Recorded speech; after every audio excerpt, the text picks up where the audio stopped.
रामपुर नाम का एक गांव था जहां सभी लोग बड़े खुशहाल रहा करते थे। इस गांव में आने के लिए सभी गांव वासियों को एक घने जंगल से होकर गुजरना पड़ता था। उस जंगल को लोग वर्षों से राक्षस वन नाम से जानते थे। वो जंगल काफी घना होने के बावजूद भी उस जंगल में कोई जंगली जानवर ने आज तक इंसानों पर हमला नहीं किया। लोग बड़े आराम से उस जंगल से आए जाया करते थे। लेकिन ये जंगल जो दिन में इतना शांत हुआ करता था, वही रात में लोग इस जंगल से गुजरने से डरते थे। कुछ लोगों का कहना था कि उन्होंने इस जंगल में रात को चुड़ैल को देखा है और वो यहाँ से जाने वाले लोगों का खून पी जाती है। उसी दिन से सभी गांव वालों ने और आसपास के गांव के लोगों ने ये तय कर लिया था कि कोई भी सूर्यास्त के बाद इस जंगल से नहीं गुजरेगा। और इस तरह गांव वालों के साथ कोई भी बुरी घटना होने से बच जाती थी। फिर भी कभी कभी कुछ गांव वालों को अपनी जरूरत की चीजें लेने के लिए गांव के पास वाले शहर में जाना पड़ता था और वापस लौटते लौटते अगर देर हो जाती तो बहुत दिनों बाद लगता है आज कोई शिकार आ रहा है। आज तो ताजा और गर्म खून पीने को मिलेगा। अरे कोई नहीं है रामू, डर मत, ये सिर्फ तेरा वहम है।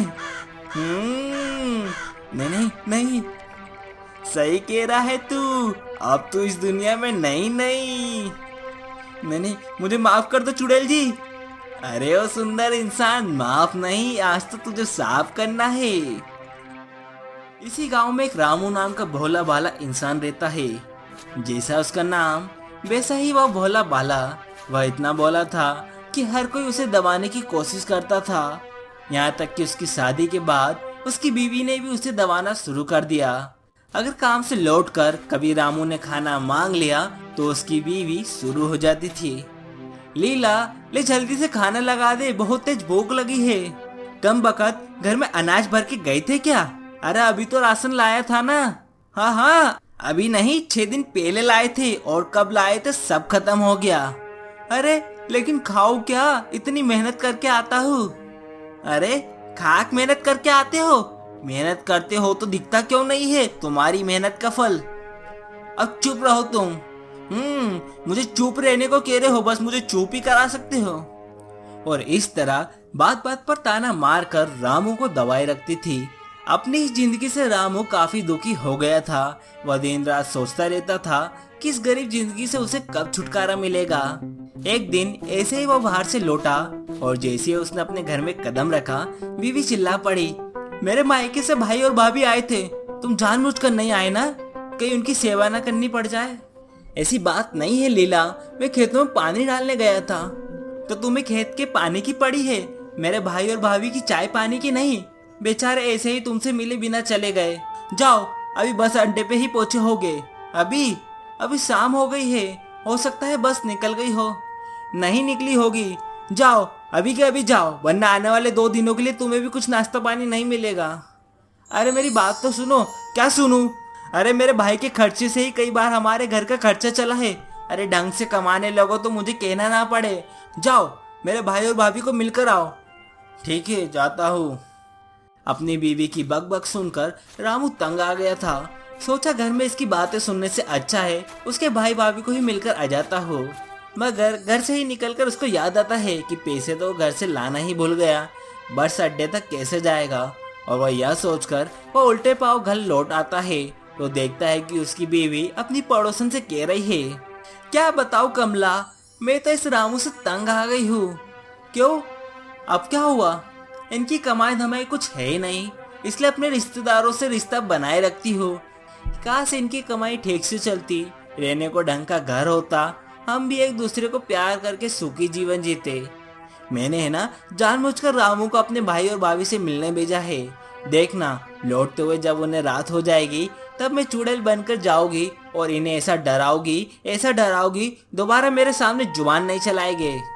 लीला, आज तक मैं तुम्हारी हर बात सुनता आया, कभी तुम पर हाथ नहीं उठाया, पर तुमने हद कर दी।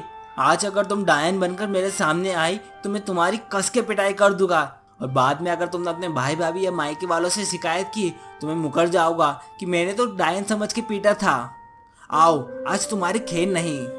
और रामू वहां से चुपचाप उल्टे पाँव लौट जाता है और उसके भाई भाभी से मिलकर उन्हें मस्का लगाकर लौटाता है, ताकि वह उसके भाई भाभी को कह सके कि मैं तो आप लोगों से मिलकर लौट रहा था, मुझे क्या पता था कि ये डायन बनकर मुझे डराने आए हैं, मैंने तो असली डायन समझकर उसे पीट दिया।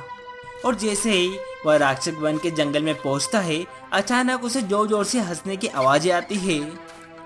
ओ तो आ गई लीला मुझे डराने, आ देखता हूँ तुझे। ओ इंसानी गरम खून, आज बड़े दिनों बाद एक तगड़े इंसान के खून का स्वाद मिलेगा। लीला को पेड़ के पास बुलाने के लिए मुझे डरने का नाटक करना होगा। फिर रामू डरने का नाटक शुरू कर देता है। नहीं नहीं मुझे छोड़ दो, वैसे भी मैं बहुत दुखी हूँ। अच्छा तो तू तेरे जीवन से दुखी है, तो तेरे को तेरे जीवन से ही छुटकारा दिला देती हूँ।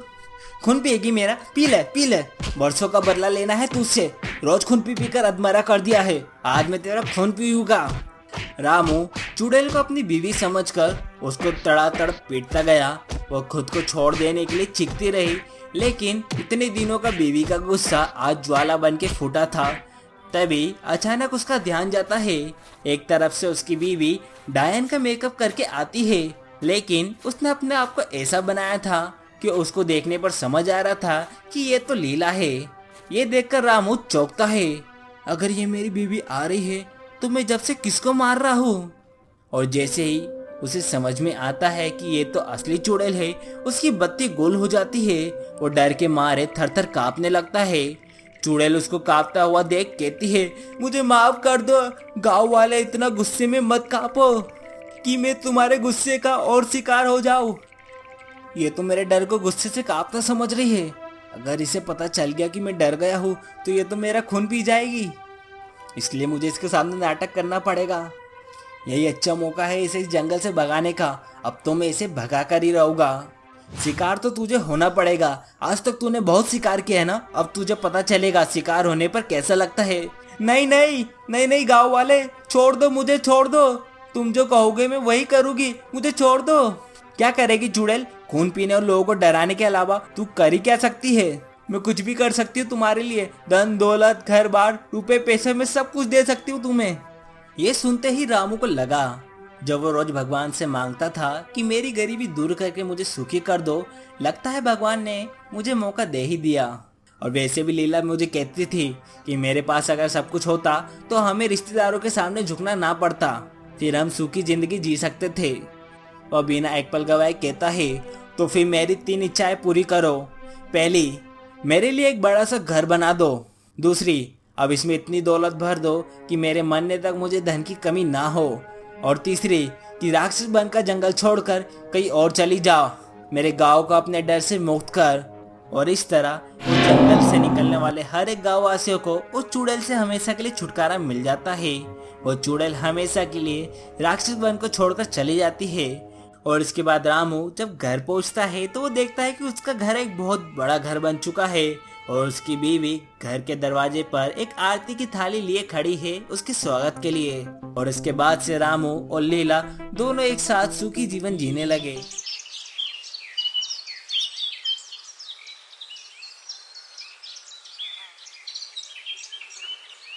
एक छोटा सा रामपुर नाम का गांव था, जिसमें रमेश और रिंकी नाम की 2 पति पत्नी रहते थे। इनकी 2 बेटी भी थी। ये लोग काफी गरीब थे। रमेश बहुत लालची और मदकमाऊ इंसान था। रमेश हमेशा से ही चाहता था कि उसका एक लड़का हो, ताकि बड़ा होकर वो कमाने जा सके और रमेश बैठकर खा सके। रमेश की सोच थी कि लड़की एक बोझ होती है, लड़की के आने के बाद सिर्फ खर्चा ही बढ़ता है, जिससे उसकी शादी। काफी समय बीत जाता है। रमेश की पत्नी रिंकी अपने तीसरे बच्चे को जन्म देने वाली होती है। रमेश इस बार भगवान से विनती करता है कि उसका तीसरा बच्चा एक लड़का ही हो, जिसके लिए भगवान को लालच भी देता है। हे भगवान, इस बार मुझे लड़का हुआ तो मैं आपको पूरे 501 रुपए का प्रसाद चढ़ाऊंगा। देखते देखते समय बीत जाता है। रिंकी का बच्चे को जन्म देने का समय आ जाता है। रमेश जी बधाई हो, आपको लड़की हुई है। हे भगवान, इस बार भी लड़की, मैं पहले ही इतना गरीब हूँ, अब मैं इस लड़की को कैसे पालूंगा। फिर रमेश रिंकी के उठने के पहले ही अपनी छोटी सी बच्ची को लेकर जंगल की तरफ जाता है। बच्ची उसकी गोद में रो रही होती है।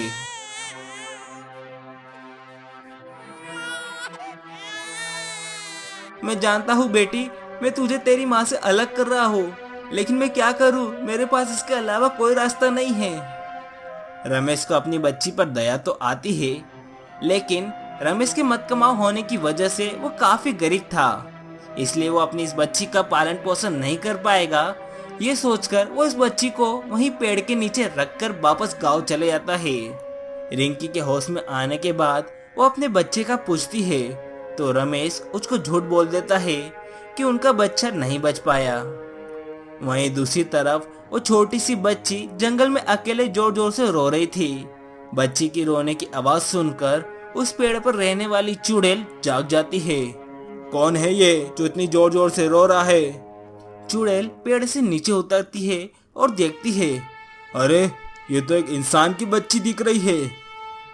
मन ही मन चुड़ैल बहुत खुश हो जाती है कि आज उसको इंसान का मांस खाने को मिलेगा। आज तो मजा आ जाएगा। चलो आज के खाने का इंतजाम तो हो गया। लेकिन जैसे ही चुड़ैल उस बच्ची को मारकर उसको खाने वाली होती है कि तभी वहां पर नागिन चुड़ैल आ जाती है। रुक जा दोस्त चुड़ैल, इस बच्ची को क्यों मार रही है? तुझे इस छोटी सी बच्ची पर जरा भी दया नहीं आती? छोड़ दे उसे, देख कितनी मासूम और प्यारी है। नागिन चुड़ैल की बात सुनकर चुड़ैल जोर जोर से हंसने लगी। तू कब से इंसानों की दोस्त हो गई नागिन चुड़ैल? हट जा, ये मेरा शिकार है, आज तो मैं इसको खा के रहूंगी, नहीं तो मैं आज इसके साथ साथ तुझे भी मार दूंगी। थोड़ी ही देर में चुड़ैल और नागिन चुड़ैल में लड़ाई होने लगती है। दोनों में भयंकर लड़ाई होती है, जिसमें नागिन चुड़ैल चुड़ैल को हरा देती है। नागिन चुड़ैल, आज तो तूने मुझे हरा दिया, लेकिन मैं इतनी जल्दी हार नहीं मानूंगी और अपना बदला लेने जरूर आओगी। ऐसा कहकर चुड़ैल वहां से चली जाती है। नागिन चुड़ैल इस रोती हुई बच्ची को अपनी गोद में उठा लेती है। वाह, कितनी प्यारी बच्ची है। भला इतनी प्यारी बच्ची को कौन इस जंगल में मारने के लिए छोड़ सकता है? ये इंसान भी कितना निर्दय हो गया है। बच्ची भी नागिन चुड़ैल की गोद में आकर चुप हो जाती है और मुस्कुराने लगती है। कितनी प्यारी मुस्कान है इस बच्ची की। मैंने फैसला कर लिया है, भले ही इंसानों ने इसको छोड़ दिया है, लेकिन मैं इस बच्ची को एक माँ की कमी नहीं होने दूंगी। मैं पालूंगी इसे। इसके बाद नागिन चुड़ैल एक औरत का रूप ले लेती है और उस बच्ची को पालने लगती है। नागिन चुड़ैल उस बच्ची का नाम पिंकी रख देती है। धीरे धीरे बच्ची भी बड़ी होने लगती है। एक दिन पिंकी नागिन चुड़ैल के पास आती है और बोलती है, माँ, मैं अकेले खेलते खेलते उब गई हूँ। माँ, यहाँ से चलो चलो, हम पास के गांव में जाके रहते हैं। वैसे भी जंगल में हमारे अलावा कोई भी नहीं रहता, हम इस जंगल में अकेले कब तक रहेंगे? मैं जब भी इस जंगल से जाने की बात करती हूँ आप हमेशा टाल देती हो, लेकिन इस बार मैं नहीं मानूंगी। हम पास के गांव में ही जाकर रहेंगे, अब तो आपको चलना ही होगा। पिंकी की जिद के आगे नागिन चुड़ैल की एक नहीं चलती और नागिन चुड़ैल पिंकी की बात मान लेती है और चलने के लिए तैयार हो जाती है और वह दोनों पिंकी के असली माँ बाप के गांव में रहने के लिए चले जाते हैं और उस गांव में एक छोटी सी झोपड़ी बनाकर रहने लगते हैं। नागिन चुड़ैल भी अपना नाम बदलकर मोहिनी रख लेती है। धीरे धीरे नागिन चुड़ैल और उसकी बेटी के अच्छे स्वभाव के कारण गांव वाले उन्हें पसंद करने लगते हैं। धीरे धीरे समय बीतता जाता है और वह दोनों वह हंसी खुशी रहने लगते हैं। अब पिंकी को भी खेलने के लिए दोस्त मिल गए थे। सब कुछ अच्छा चल रहा होता है, लेकिन एक दिन जब मोहिनी पानी भर के वापस आ रही होती है कि तभी वहाँ वो जंगल वाली चुड़ैल उसे मिल जाती है। क्यों नागिन चुड़ैल, बहुत सुंदर नाम रखा है तूने मोहिनी। मजा आ गया तेरा नाम सुन के तो। अब बहुत इंसानों के साथ घुल मिल रही है तू। तेरी सच्चाई इंसानों को बता दूं क्या? नहीं चुड़ैल, तू यहाँ से चली जा। गांव वाले मेरी बहुत इज्जत करते हैं। मैं और मेरी बेटी बहुत खुश है इस गांव में। तुम हमसे हमारी खुशियां मत छीनो, चली जाओ, मैं तुम्हारे आगे हाथ जोड़ती हूँ। तुम में कब से इंसानों वाली भावना आ गई नागिन चुड़ैल? भूलो मत, तुम भी मेरी तरह एक चुड़ैल हो और हम सिर्फ लोगों की खुशियां छीनते हैं, देते नहीं हैं। और वैसे भी इंसानों को जब पता चलेगा कि तू एक चुड़ैल है, वो तेरे को गांव से निकाल देंगे। ऐसा कहकर वो चुड़ैल वहां से चली जाती है। और उसी रात जब पिंकी अपने घर पर अकेले सो रही होती है तो चुड़ैल उसे उठा लेती है और हवा में उड़ने लगती है। नागिन चुड़ैल, तूने इसी लड़की के पीछे मुझसे लड़ाई की थी ना, अब मैं इस लड़की को मार कर अपना बदला पूरा कर लूंगी। चुड़ैल को पिंकी को हवा में ले जाता हुआ देख दो गांव वाले देख लेते हैं। अरे भैया देखो तो सही, पिंकी हवा में उड़ रही है। पिंकी के पास कोई शक्ति वक्ति है क्या? अरे ना समझ, जरा ध्यान से देख, वो हवा में नहीं उड़ रही है बल्कि वो चुड़ैल उसे पकड़कर ले जा रही है। ये देखने के बाद वो दोनों थोड़ा डर जाते हैं और भागते भागते मोहिनी के घर जाते हैं। ओ मोहिनी बहन, ओ मोहिनी बहन, जरा बाहर तो आओ, देखो तो सही तुम्हारी पिंकी को एक चुड़ैल पकड़कर ले जा रही है। ये सुनकर मोहिनी समझ जाती है कि चुड़ैल का ही काम है। वो चुड़ैल को मैं जानती हूँ, उसने फिर ऐसा किया, अब मैं उसको नहीं छोड़ूंगी। ऐसा कहकर मोहिनी फिर अपने नागिन चुड़ैल वाले रूप में आ जाती है। उसे देखकर सारे गांव वाले डर जाते हैं। अरे मुझे मत मारना मोहिनी बहन, अरे मुझे मत मारना। अरे डरो नहीं, मैं किसी को नुकसान नहीं पहुंचाऊंगी। इतने में पिंकी के असली माँ बाप भी आ जाते हैं। अरे मोहिनी बहन, तुम भी एक चुड़ैल निकली? हाँ भाई, मैं भी एक चुड़ैल ही हूँ। मैं सिर्फ पिंकी के प्यार की वजह से ही एक इंसान बन के यहाँ इस गांव में रह रही थी। पिंकी मेरी बेटी नहीं है। पिंकी जब छोटी थी तो उसको कोई मरने के लिए जंगल में छोड़ गया था, लेकिन पिंकी इतनी प्यारी थी कि मैंने जब भी फैसला कर लिया था कि मैं इसकी माँ बनकर इसका पालन पोषण मैं ही करूँगी, और तब से लेकर आज तक पिंकी को मैंने ही बड़ा किया है। नागिन चुड़ैल की बात सुनकर रमेश रोने लगता है और बोलता है, वो निर्दयी इंसान और कोई नहीं, मैं ही हूँ, और पिंकी हमारी ही बच्ची है। मैंने ही उसको जंगल में छोड़ दिया था। मैं हमेशा से एक लड़का चाहता था। मेरे यहाँ 2 लड़की पहले से ही थी। मैं चाहता था कि हमारा तीसरा बच्चा एक लड़का हो, लेकिन ये भी एक लड़की हो जाती है, और मैं इतना गरीब और मत कमाऊं, मेरे को लड़की का बोझ कैसे उठाता, इसलिए मुझे उसे जंगल में छोड़ना पड़ा। रमेश की बात सुनकर रिंकी को बहुत बड़ा झटका लगता है, क्योंकि रमेश ने रिंकी को बोला था कि उनका तीसरा बच्चा नहीं बच पाया। रिंकी जोर जोर से रोने लगती है। मैं आपको कभी माफ नहीं करूंगी। तुमने एक माँ से उसके बच्चे को छीना है। मुझे मेरी बच्ची वापस चाहिए। तुम चिंता ना करो रिंकी बहन, मैं तुम्हारी पिंकी को लेकर आऊंगी, भले ही चाहे इसमें मेरी जान ही क्यों ना चले जाए। नागिन चुड़ैल के जाने के बाद वह बाकी के गांव वाले भी आ जाते हैं। मैंने कभी नहीं देखा एक इंसान के बच्चे के लिए एक चुड़ैल लड़ रही है, हमें भी उसकी मदद करनी होगी। पुजारी के कहने पर गांव वाले जंगल की ओर जाते हैं, और वहीं दूसरी ओर जंगल में, बाहर निकल दो चुड़ैल, मेरी पिंकी को कहाँ छुपा रखा है? आ गई तू, मुझे पता था आएगी तू तेरी बच्ची को बचाने, लेकिन इस बार तू मुझे हरा नहीं पाएगी। इतने सालों में मैं बहुत शक्तिशाली हो गई हूँ। ऐसा कहकर चुड़ैल नागिन चुड़ैल को बांध देती है और मारने लगती है, और तभी पिंकी होश में आ जाती है और उनकी सारी बातें सुन लेती है। फिर उनके बीच में आ जाती है। नहीं नहीं चुड़ैल जी, प्लीज मेरी माँ को मत मारो। ये जो भी हो मुझे नहीं पता, लेकिन ये मेरी माँ है। वाह क्या प्यार है माँ बेटी का। नागिन, भले ही तूने इसको जन्म नहीं दिया, लेकिन ये तेरे से बहुत प्यार करती है। तभी गांव वाले वहां पहुंच जाते हैं और पुजारी बोलता है, दुष्ट, तूने बहुत परेशान कर लिया इन दोनों को, अब मैं तुझे नहीं छोड़ूंगा। ऐसा बोलने के बाद पुजारी चुड़ैल पर गंगा जल छिड़क देता है और चुड़ैल वहीं जल जाती है। और फिर नागिन चुड़ैल पिंकी का हाथ पकड़कर उसके हाथ रिंकी के हाथ में दे देती है और फिर वहां से जाने लगती है। लेकिन तभी पिंकी नागिन चुड़ैल का हाथ पकड़ लेती है और बोलती है, माँ तुम कहीं नहीं जा सकती हो, तुम मेरी माँ हो। भले ही तुमने मुझे जन्म नहीं दिया तो क्या हुआ, लेकिन तुम ही मेरी माँ हो। फिर नागिन चुड़ैल मोहिनी का रूप ले लेती है और उस गांव में ही रहने लगती है।